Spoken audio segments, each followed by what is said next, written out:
Bien, chicos, bienvenidos una vez más a otro video más de fisiología. En este video vamos a estar estudiando el proceso de ventilación pulmonar. Básicamente vamos a estar estudiando la entrada y la salida de aire a través de las vías respiratorias y lo que implica lugares donde la presión de aire va a ser mayor, a donde la presión de aire va a ser menor. Esto es un tema un poco abstracto, vamos a tener que hacer un poco de recordatorio de algunas leyes de física. Pero van a ser bastante importantes para nosotros poder entender mejor el procedimiento de intercambio de gases que vamos a estar viendo luego. Eh, por lo tanto, vamos a estudiar juntos esto, vamos a ayudarnos un poco a estas imágenes, estos videos, para poder entender estos procesos. Vamos allá.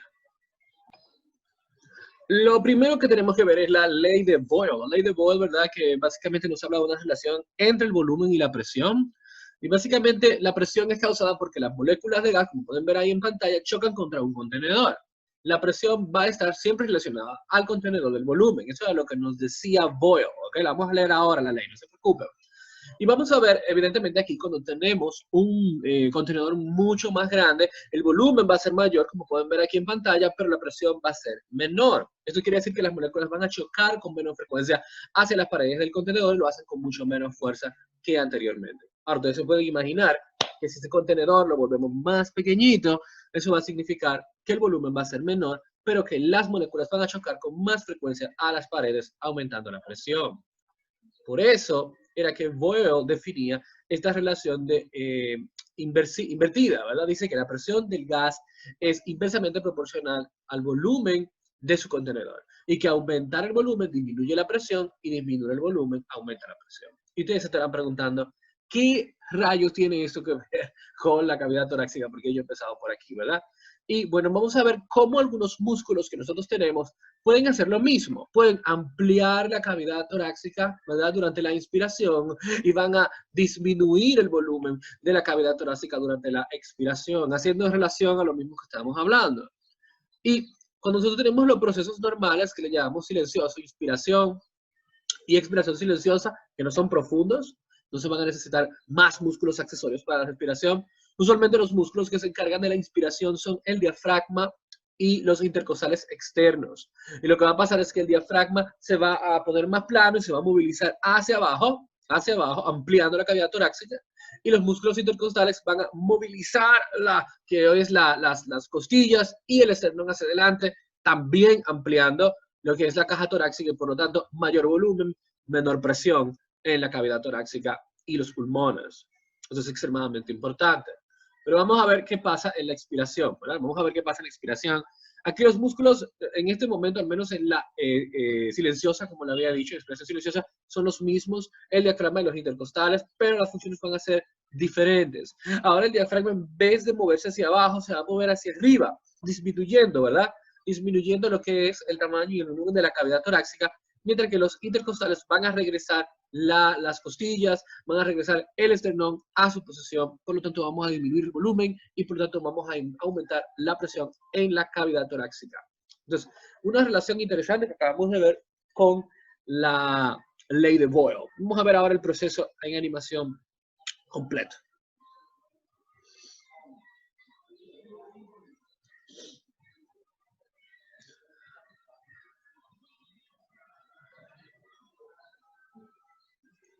Sin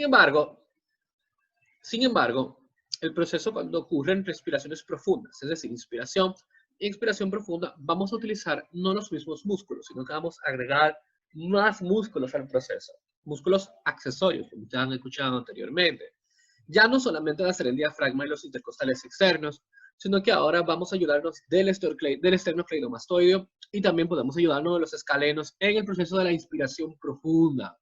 Estos músculos, en el caso del esternocleidomastoideo y del escaleno, van a levantar la cavidad torácica, ampliando aún más su volumen. Que recuerden que en la inspiración esa es la idea. Mientras que en el proceso de expiración profunda también nos vamos a ayudar de músculos abdominales, aunque ustedes no lo crean, como el oblicuo externo, el oblicuo interno, el transverso y el recto abdominal también, que van a empujar las vísceras hacia adentro, las vísceras abdominales, y eso va a empujar el diafragma hacia arriba aún más. Por lo tanto, haciendo que la cavidad torácica tenga mucho menos espacio, menor volumen y mayor presión. Esa es la idea.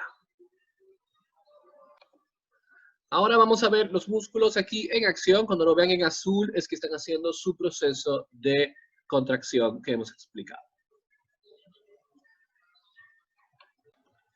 Bien, ahora vamos a ver directamente dentro del pulmón cómo estos cambios de presiones van a ir ocurriendo según estemos en el proceso de inspiración y el proceso de expiración.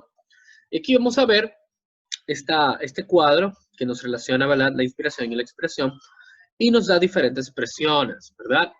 Y es que en el caso de los pulmones, al menos entre las respiraciones, usualmente la presión que vamos a encontrar, que aquí está incluso marcada como 0, es la misma presión o es similar a o equivalente a la presión atmosférica de 760 milímetros de mercurio. Esa presión que se encuentra entre los alvéolos la vamos a conocer como la presión intrapulmonar o intraalveolar. Y como les dije, entre las respiraciones va a ser equivalente a la atmosférica, 760 milímetros de mercurio. Usualmente en pulmonar le llaman 0, es lo mismo. En el caso cuando estamos hablando de pulmón 0 y 760 es literalmente lo mismo. Pero vamos a ver los eventos que ocurren durante el proceso de inspiración, ¿verdad que sí? Como aquí tenemos una presión, ¿verdad? En este caso, durante la inspiración vamos a disminuir la presión, porque recuerden que vamos a ampliar el volumen. Y al disminuir la presión, el aire que va a pasar de donde hay más a donde hay menos, va a empezar a entrar a los pulmones. Es decir, aquella función que veíamos hace un rato, en el que se ampliaba la cavidad torácica para aumentar el volumen y disminuir la presión, es crítica para ver, como ustedes pueden ver aquí, que se crea una presión negativa de succión y va a permitir que el aire entre a los pulmones. Si no tenemos esa capacidad, pues no va a haber entrada de aire a los pulmones.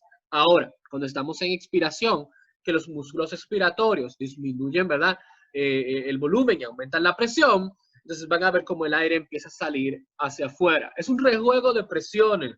Por eso de nuevo empezamos con la ley de Boyle, viendo cómo esos cambios musculares que teníamos, esos cambios en el diámetro, ¿verdad?, de la caja torácica, interactúan para hacer un cambio en los que son las presiones internas del pulmón y por lo tanto permitir la entrada y la salida de aire dependiendo de cuál sea la necesidad en el momento.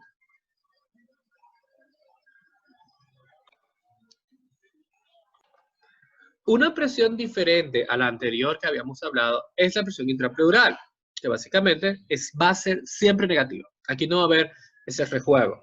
Y la razón por la que hay una presión negativa usualmente se debe a la superficie de tendión del fluido alveolar, la elasticidad de los pulmones y la elasticidad de la pared torácica. Pero vamos a entender por qué necesitamos una presión negativa de succión constante a nivel de la cavidad pleural. ¿Okay? Y lo primero que va a ocurrir es que dentro de los alvéolos, que la unidad funcional del pulmón, la superficie de tensión tiende a jalar hacia adentro.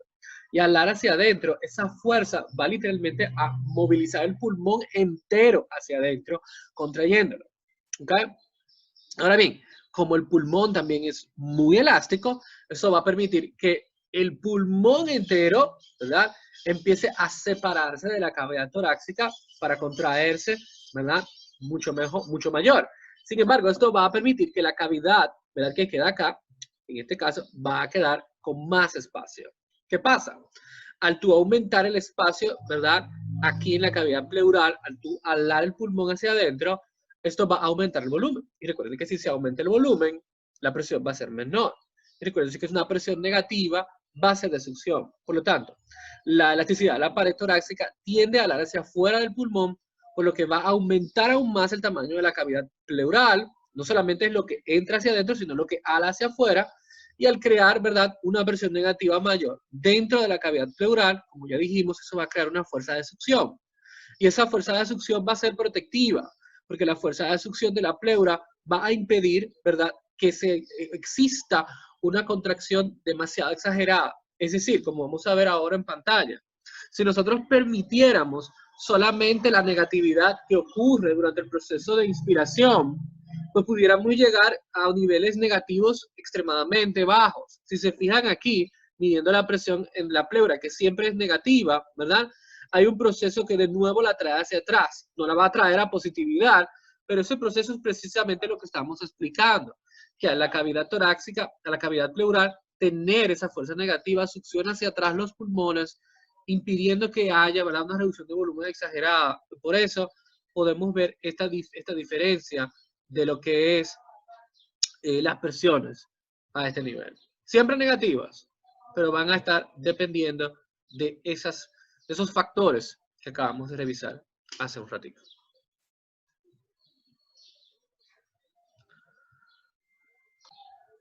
Bien, y ahora, ¿por qué hablábamos de esto de presión intrapleural? ¿Cuál es la importancia? Bueno, vamos a imaginarlo. ¿Qué pasaría si tú cortas un pulmón a través de la pared torácica? Y nos dan dos opciones. Bueno, el pulmón va a colapsar o el pulmón se va a expandir. Y tomando en cuenta lo que hemos aprendido, si cortamos un orificio, ¿verdad?, aquí, y se abre la cavidad pleural y queda expuesta a la parte externa, a la atmósfera, recuerden que es un corte completo a través de la pared torácica. Recuerden que habíamos dicho que la presión en la cavidad pleural siempre es negativa. Siempre es negativa. Pero a la hora de estar expuesto a la atmósfera por esta herida, el aire de afuera va a pasar de donde hay más a donde hay menos. Y va a empezar a entrar a la pleura, positivizando la presión intrapleural. Hace un rato yo les explicaba que la presión negativa dentro de la pleura es crítica para evitar que los pulmones se colapsen, que los mantiene inflados, creando esa fuerza de succión que batalla en contra de la tensión de superficie del alvéolo y la tendencia de los pulmones a contraerse por efecto de la misma tensión de superficie. Pues ahora ya no vamos a tener esa protección. La presión de la pleura se ha hecho positiva, ya no hay una fuerza de succión, ya no hay quien mantenga los pulmones inflados, sino que va a promover el colapso. Porque ya no vamos a tener aquella presión negativa, constante, de succión dentro de la pleura. Esto se llama neumotórax. Neumotórax. A medida que el aire entra a la cavidad pleural, va a moverse desde una alta presión a una presión menor, y la diferencia de presiones entre la presión intrapleural y intrapulmonar crea esa fuerza de succión que mantiene los pulmones inflados. Sin embargo, ya no la vamos a tener. No la vamos a tener porque hemos alterado este flujo normal. Por eso esto es una patología. Ahora, la pregunta del $1.000.000 es, bueno, si abrimos este lado de la pleura, ¿eso significa que también pudiera afectar el otro lado? No, eso es importante. Anatómicamente ustedes saben que los pulmones están separados unos de los otros. Cada uno va a tener su propia cavidad pleural y sus propias membranas pleurales. Por lo tanto, si este efecto ocurre de un lado, si una cavidad pleural está afectada de un lado, esto no significa que la cavidad pleural del otro lado va a estar afectada. Es bueno que lo recuerden, el neumotórax, especialmente en pacientes que han recibido traumas, ¿verdad que sí? Porque el paciente que ha recibido un trauma torácico que pudiera sospecharse de esto va a presentar dificultades respiratorias. Ahora sí vamos a llevar una área un poco más complicada. Yo sé que esta imagen ustedes ya la han visto en Titan. Y básicamente aquí vemos la relación de presiones. La relación de presiones ya todo junto. La relación de presiones, ¿verdad? Aquí en color rojo de lo que era a nivel intrapulmonar y aquí en color verde de lo que es la presión pleural, ¿verdad? Y ven que en el medio nos han puesto de color morado y esa diferencia que hay entre la presión intrapulmonar y la presión de la pleura se llama presión transpulmonar, y como ya acabamos de ver incluso ahora en el caso del diafragma, es bastante importante para mantener los pulmones inflados, que sean negativos. El diafragma y los músculos intercostales externos se van a contraer durante la inspiración, ¿verdad? Eso va a hacer que el volumen de la cavidad aumente y esto va a llevar a que la presión intrapleural se vuelva más negativa, los pulmones se van a expandir y la presión intrapulmonar se torna más negativa y el aire entra a los pulmones. Si recordamos todo esto lo que hemos hablado hasta ahora, estamos acá en el proceso de inspiración, ¿verdad? En esta parte inicial de nuestro gráfico. Y podemos ver que partimos desde el cero, que equivale a la atmósfera. Recuerden que entre respiraciones estamos equivalentes a la atmósfera, 760 milímetros de mercurio.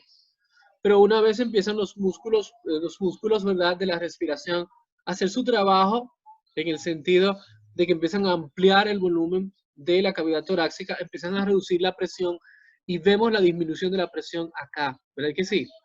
Pero recuérdense que a medida de que la presión va reduciendo también en los pulmones, dentro de los pulmones, esto va a llevar también a una reducción de la presión a nivel de la pleura. Recuérdense que este es el mecanismo de emergencia que ocurre cuando el pulmón ala hacia adentro, pues eso va a crear que el volumen, el espacio entre la pleura y el pulmón sea mayor. Y eso va a ampliar el volumen dentro de la pleura, por lo tanto va a reducir la presión aún más, creando más fuerza de succión. Por eso es que ustedes ven que a medida de que se reduce acá la presión en el pulmón, también se reduce la presión a nivel de la pleura para crear el sistema de succión protectivo, ¿verdad? Y mantener los pulmones inflados, ¿ok? Pero evidentemente va a llegar un momento, ¿verdad?, que ese proceso inspiratorio termina, lo volvemos a colocar en cero, y aquí, bueno, pues ya empezaría el proceso de expiración. Fíjense que la idea de hacer la presión intrapulmonar más negativa es precisamente lograr que el aire entre desde donde hay más a donde hay menos. Si nosotros nos mantenemos en 760, es decir, en cero, pues el aire no va a entrar porque es equivalente. Para que haya una fuerza de succión tenemos que llevar la presión intrapulmonar hacia negativo. Por eso es que en el proceso de inspiración, que es el proceso en el que el aire entra, vamos a crear esa negatividad para que el aire pueda entrar desde afuera hacia adentro. ¿Ok? Son una serie de procesos. Aquí también, pues tenemos básicamente los cambios, ¿verdad?, en lo que es el aire que entra a los pulmones durante el proceso de inspiración y expiración. Pues podemos ver que durante el proceso de inspiración tenemos la entrada de aire y ya durante el proceso de expiración la salida. Esto se conoce como el volumen tidal. ¿Okay? El volumen tidal es el cambio de entrada y salida de aire que ocurre durante la respiración tranquila o la respiración silenciosa, como hemos referido ahorita. Bien, así que sé que es se ve un poco confuso toda la idea. Siempre que uno piensa en una presión negativa, piensa en una aspiradora que succiona, una presión negativa. Y una presión positiva es una presión que empuja, ¿verdad? O sea que es extremadamente interesante al uno pensar que tengan que haber todos estos cambios de presiones dentro del pulmón y dentro de la pleura para mantener este equilibrio. Y aquí, en esta gráfica, a pesar de que uno lo ve de primera instancia y pudiera uno asustarse, pues con esta explicación creo que podemos entenderlo. Podemos ver que acá arriba vamos a tener la relación intrapulmonar y aquí abajo el comportamiento de la pleura haciéndose más negativa para proteger el pulmón de desinflarse, de colapsar por la superficie, por la tensión de superficie. Bien, ahora vámonos para la expiración. Es similar. Recuerden que durante el proceso de expiración el trabajo va a ser contrario, utilizando la ley de Boyle. El trabajo ahora que nosotros queremos hacer es ampliar, ¿verdad? En este sentido, la presión, hacer que tengamos más presión. Y para lograr más presión, tenemos que disminuir el volumen. Y por eso el diafragma y los músculos intercostales van a disminuir, ¿verdad? Al relajarse, disminuyen, ¿verdad?, el volumen de la cavidad torácica y eso va a llevar a un aumento de la presión. Por eso ahí lo pueden ver marcado. Aquí, bueno, pues ya la presión intrapleural se hace menos negativa. ¿Por qué? Porque ya no vamos a tener, ¿verdad?, esa superficie de tensión que ala el pulmón hacia adentro, ampliando el espacio de la cavidad pleural. Ahora es al revés. Ahora al estar todo relajado, no va a ocurrir este efecto. Y bueno, pues a pesar de que la presión pleural siempre es negativa y siempre es succión, pues no va a ser tan negativa como acá. Recuerden que estábamos en un -4 y nos metimos en un -7 al punto más alto de la inspiración. Ahora en este momento ya ha habido cierto grado de relajación y se ha separado y se ha disminuido el volumen, ¿verdad?, del espacio de la cavidad pleural, debido a que ya no hay esa fuerza hacia adentro, pues entonces podemos regresar a nuestra posición original, que es el -4, que es usualmente donde queremos estar. Y por eso decimos aquí que la presión intrapleural se hace menos negativa, no es que se hace positiva, se hace menos negativa. ¿Okay? Bien, los pulmones ya, bueno, pues aquí van a poder empezar a sacar ya el aire. Y esto se debe, ¿verdad?, al cambio de presiones. Se debe al cambio de presiones porque ahora a la presión intrapulmonar ser mayor, la presión intrapulmonar va a ser mucho mayor ahora, pues recuerden que el aire va a ir de donde hay más a donde hay menos. Y la presión que ahora tiene nuestros pulmones va a ser mayor que la atmósfera, por lo tanto la tendencia va a ser a salir. Inspiración y expiración, los dos procesos de todo el sistema de ventilación pulmonar. El aire entra, el aire sale. De repente solamente pensamos que estamos enfrente de un proceso totalmente mecánico, pero no es así. Este proceso está regido por funciones más internas, como son los cambios de presiones que estamos viendo aquí ya, incluso en el momento en el que los pulmones lo están haciendo. Creo que es uno de los mecanismos más interesantes que hemos revisado hasta ahora en fisiología. Pero dos factores más para terminar intervienen en el proceso de ventilación. Es la resistencia que ejercen las vías respiratorias al aire y la compliance pulmonar, la capacidad del pulmón de adaptarse, de elasticidad, ¿verdad? Y vamos a ver la resistencia. La realidad es que en las vías aéreas no hay mucha resistencia a nivel para el aire. Recuerden que a mayor resistencia, pues el aire le va a dar un poco de dificultad de llegar. Por suerte, como les había dicho, esto no va a ser el caso usualmente en las vías respiratorias como están sanas, porque el diámetro va a afectar. Ahora, si por ejemplo nosotros tenemos un paciente en una crisis de broncoespasmo o con asma, donde va a haber una constricción, un estrechamiento del diámetro de las vías respiratorias, por ejemplo los bronquiolos, ¿qué ustedes creen que va a pasar con la resistencia? Es muy similar a lo que vimos en la presión arterial. Si disminuimos el diámetro de los bronquiolos, esto va a llevar a un aumento de la resistencia.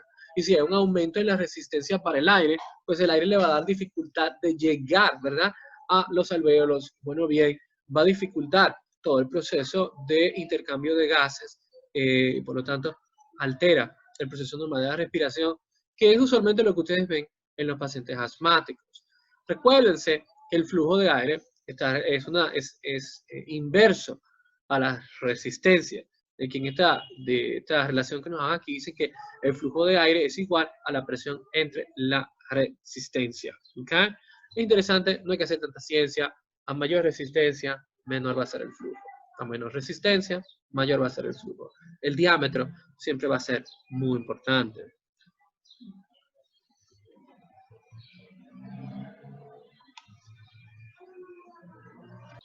Sin embargo, no son estos los únicos factores que van a afectar. Como ya sabemos, también podemos tener algunas sustancias químicas que pueden producir contracción de los músculos lisos que se encuentran en las vías respiratorias, especialmente en los bronquiolos. Aquí nos muestran la histamina y la epinefrina.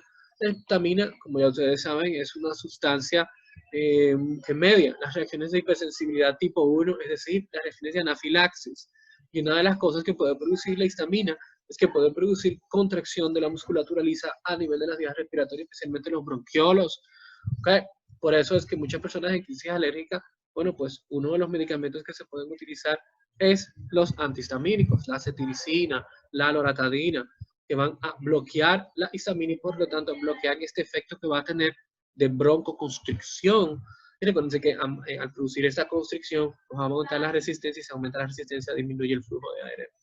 La otra cara de la moneda es la epinefrina. Recuerden que la epinefrina, cuando estimula sus receptores beta 2 específicamente, adrenérgicos, pues va a poder dilatar los bronquiolos. Por eso, cuando nosotros tenemos un paciente asmático, podemos utilizar medicamentos que estimulen específicamente los receptores adrenérgicos o de epinefrina, que es lo mismo a nivel de los pulmones, que son los beta 2, o en crisis alérgicas muy severas, por ejemplo, donde pudiera haber alteración de la respiración, se pudiera poner incluso inyecciones de epinefrina en casos de emergencia.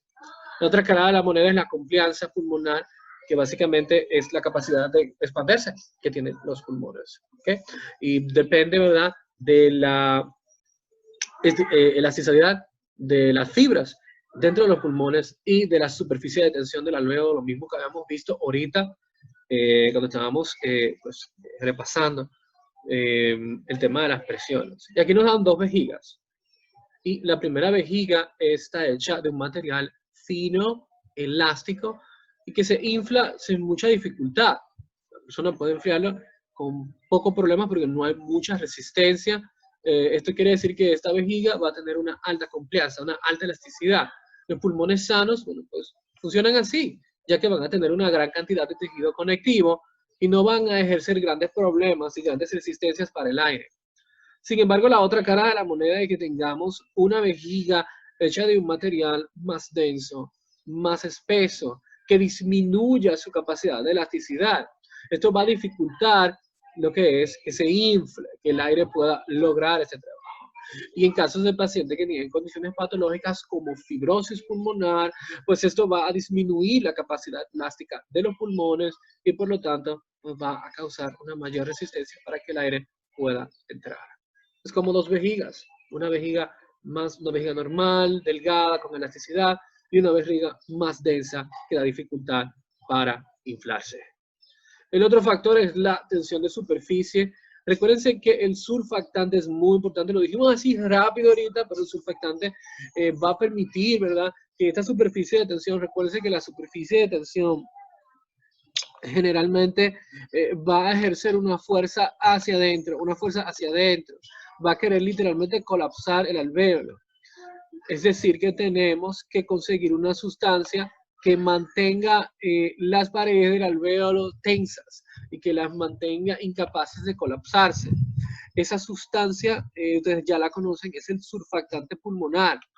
Y evidentemente a nosotros el surfactante pulmonar se produce en los pulmones, como ustedes saben, usualmente es un marcador muy importante en la maduración pulmonar durante la vida fetal.